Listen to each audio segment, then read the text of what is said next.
9월 14일 목요일 열왕기상 6장 1절로 13절 성전 건축을 시작하다입니다. 이제 성막이 성전으로 세워지는 것이죠. 다윗이 성전을 세우고자 했으나 하나님께서는 솔로몬 내 아들의 때에 성전을 지으시겠다라고 약속하셨고 결국 솔로몬이 성전을 짓게 되는 것이죠. 하나님의 거룩하심, 하나님의 하나님 되심을 드러내는 성전, 하나님께서 임재하시는 그 성전, 그것은 오늘날 우리가 아는 예배당, 곧 교회 건물과는 전혀 다른 것이죠. 구속사의 과정에서 성막, 그리고 성전, 그리고 예수 그리스도로 이어지는 하나님 임재의 상징인 것이죠. 1절부터 10절을 읽겠습니다. 이스라엘 자손이 애굽 땅에서 나온 지 480년이요 솔로몬이 이스라엘 왕이 된 지 4년 12월 곧 둘째 달에 솔로몬이 여호와를 위하여 성전 건축하기를 시작하였더라. 솔로몬 왕이 여호와를 위하여 건축한 성전은 길이가 60규빗, 너비가 20규빗이요 높이가 30규빗이며 성전의 성소 앞 주랑의 길이는 성전의 너비와 같이 20규빗이요 그 너비는 성전 앞에서부터 10규빗이며 성전을 위하여 창틀이 있는 붙박이 창문을 열고 또 성전의 벽 곧 성소와 지성소의 벽에 연접하여 돌아가며 다락들을 건축하되 다락마다 돌아가며 골방들을 만들었으니 하층 다락의 너비는 5규빗이요 중층 다락의 너비는 6규빗이요 셋째 층 다락의 너비는 7규빗이라 성전의 벽 바깥으로 돌아가며 턱을 내어 골방 들보들로 성전의 벽에 박히지 아니하게 하였으며 이 성전은 건축할 때 돌을 그 뜨는 곳에서 다듬어 가져다가 건축하였으므로 건축하는 동안에 성전 속에서 방망이나 도끼나 모든 철 연장 소리가 들리지 아니하였으며 중층 골방의 문은 성전 오른쪽에 있는데 나사 모양 층계로 말미암아 하층에서 중층에 오르고 중층에서 셋째 층에 오르게 하였더라. 성전의 건축을 마치니라 그 성전은 백향목 석가래와 널판으로 덮었고 또 온 성전으로 돌아가며 높이가 5규빗 되는 다락방을 건축하되 백향목 들보로 성전에 연접하게 하였더라. 특별히 이 성전 건축의 연대를 먼저 밝히죠. 1절에 이스라엘 자손이 애굽에서 나온 지 480년째 되던 해 솔로몬이 이스라엘 왕이 된 지 4년 15월 곧 둘째 달에 솔로몬이 여호와를 위하여 성전 건축하기를 시작하였더라. 특별히 애굽 땅에서 나온 지 480년 가나안 땅을 하나님께서 이스라엘에게 약속하셨죠.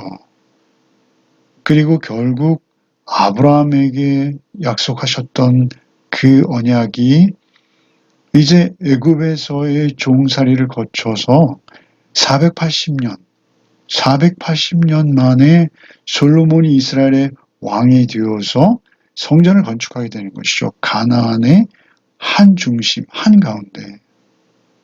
그 모리아산 정상이죠. 그 모리아산 아브라함이 이삭을 드렸던 곳이고 또 다윗이 인구조사로 인해서 하나님 앞에 번제를 드렸던 그 타작마당 그곳에 480년 애굽에서 나온 지 그 해에 솔로몬이 4년 왕이 된 지 4년 그래서 이 7년째 이 성전을 완성하게 되죠. 사실 이 구속사에 있어서 가나안이라는 나라가 상징하는 바, 그 땅이 상징하는 바, 그리고 그 땅의 중심인 예루살렘이 상징하는 바는 구속사에 굉장히 중요한 것이죠. 그렇게 이제 480년에 대한 이 연도의 해석에도 학자들은 여러 가지 의견을 제시합니다. 어찌되었든 솔로몬이 이제 그 성전을 건축하는데 성전의 크기는 길이가 60규빗, 너비가 20규빗, 높이가 30규빗. 그러니까 가로 곱하기 세로 9m 곱하기 27m, 높이가 13m. 성막보다는 확실히 조금 크죠. 그러나 오늘날 우리의 예배당이나 이런 것과는 비교할 수가 없어요. 아주 작은 크기죠. 이것은 성소와 지성소를 나누는 그 성전의 건물 규모는 굉장히 작습니다. 9m 곱하기 27m, 높이가 13m. 예, 이렇게 작은 사람들이 모여서 예배드리는 장소가 아니라 하나님의 임재의 상징의 처소인 것이죠. 그렇게 성전을 짓는 것이죠. 그리고 이제 그 성전 앞에서 물두멍과 또 여러 가지 이제 그것들을 이제 만들겠죠. 그래서 거기서 하나님 향한 제사가 드려지는 것입니다. 한 가지 좀 특이한 점은 7절에 보면 이 성전을 건축할 때 돌을 그 뜨는 곳에서 다듬어 가져다가 건축하였으므로 건축하는 동안에 성전 속에서는 방망이나 도끼나 모든 철 연장 소리가 들리지 아니하였으며, 이것은 무엇이죠? 하나님의 거룩하심, 하나님의 평온하심, 평화, 샬롬, 온전한 샬롬을 의미합니다. 그곳에 철 연장으로 소리를 내면서 그것을 거칠게 다듬고 또 철 연장을 쓰다가 사람이 다치거나 피가 나고 말이죠. 이러한 것들 없이 조용한 가운데 그냥 다 다듬고 깎아가지고 온 나무와 다듬은 돌로 그곳에 그냥 조립만 하는 것이죠. 그래서 하나님의 거룩하심과 평온과 평화를 의미합니다.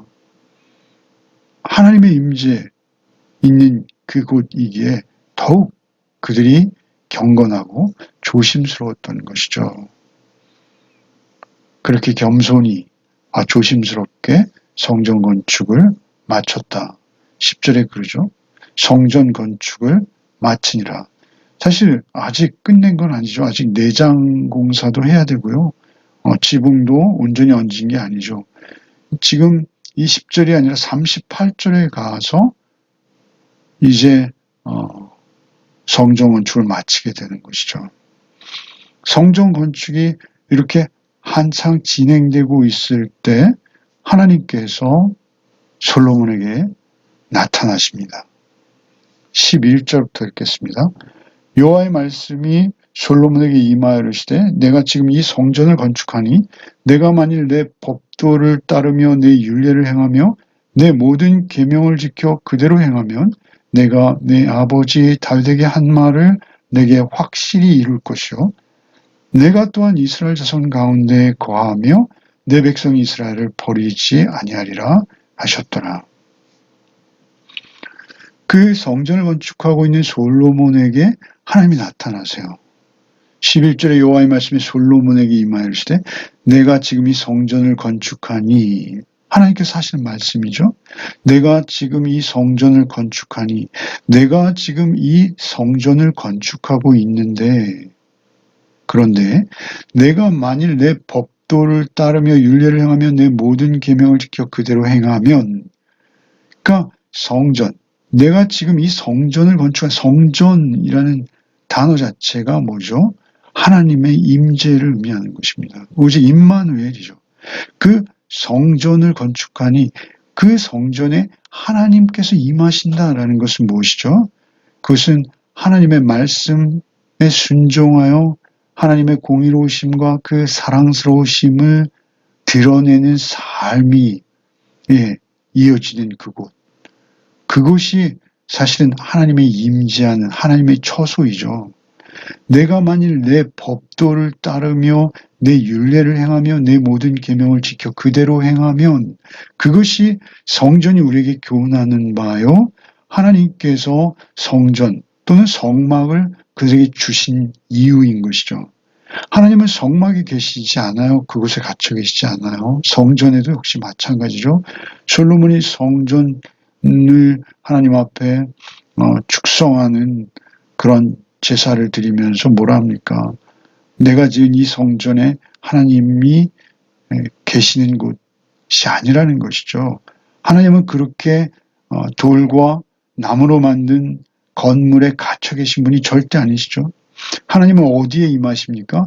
내 법도를 따르며 내 율례를 행하며 내 계명을 지켜 그대로 행하는 그곳에, 그러니까 하나님, 절대 공의의 하나님과 언약 관계가 맺어지고 그 하나님과의 관계가, 그 언약이, 그 관계가 실효성 있게 그의 삶에서 드러나고 있을 때 그곳에 하나님이 임재하신다는 것입니다.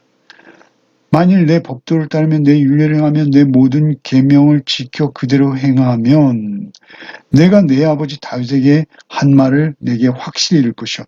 다윗에게 한 말이 무엇이죠?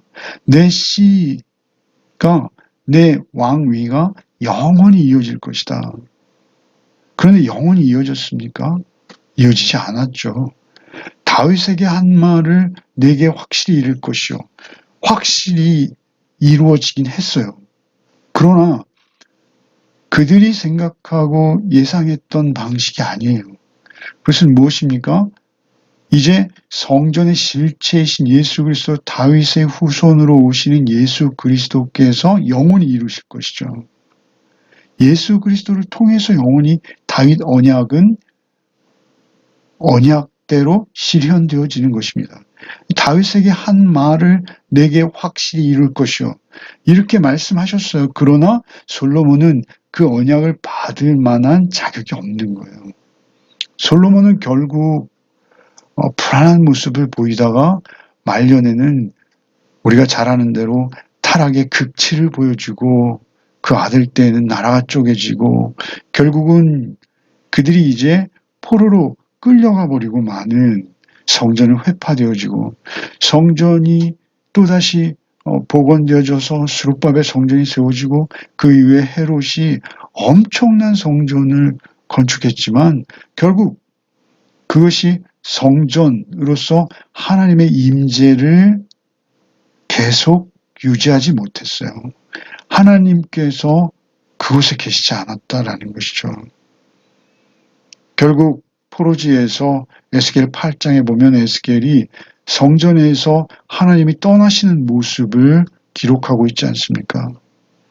결국 무너지고 세워지기를 반복하다가 실체이신 예수께서 오셔서 헤롯의 성전을 바라보시면서 저것을 헐라, 내가 성전이다 라고 말씀하시는 것이죠.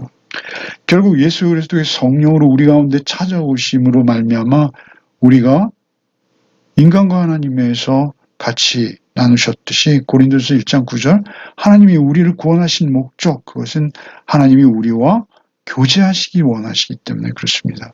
하나님이 우리 가운데 함께 하시길 원하셔서 우리를 구원해 내시는 거예요.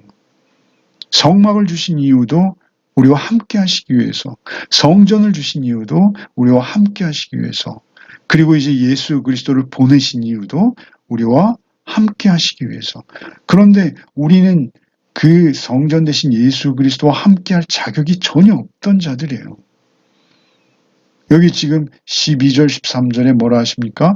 내 아버지 다윗에게 한 말을 내게 확실히 이룰 것이요 내가 또한 이스라엘 자손 가운데 거하며 내 백성 이스라엘을 버리지 아니하리라 하셨더라.